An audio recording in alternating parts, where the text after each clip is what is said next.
Of a certain age are looking back fondly on an event that transformed the city 40 years ago. This marks 40 years since New Orleans hosted the 1984 World's Fair. Rob Masson reports.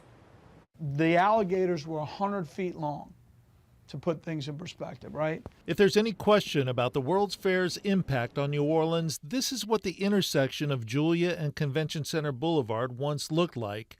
Here it is today. The gates opened and a show like people had never seen before occurred. At a time when the warehouse district was in decline, along with the local oil industry, New Orleans put together a World's Fair on 82 acres of riverfront, which was once industrial and largely hidden. This was a terrific show. I don't think people realize how good it really was. It was an event filled with attractions that gave visitors authentic experiences to what life would be like in an Italian village, a Louisiana swamp, or a German beer garden. You know, we had Canada, we had Korea, we had China. We had, of course, a wonderful placement by the U.S.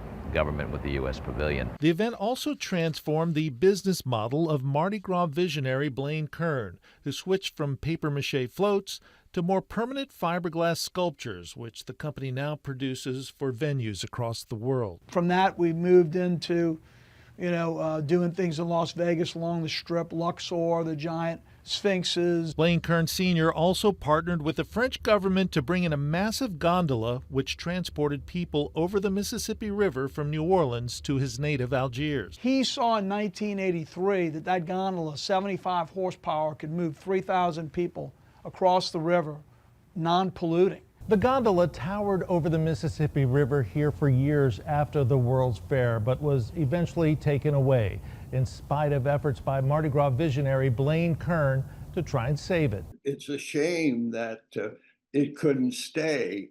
And I think the amphitheater is another indication that could have become permanent. The fair's riverfront amphitheater hosted world-class entertainment several nights a week, like Linda Ronstadt, Jimmy Buffett, and Julio Iglesias.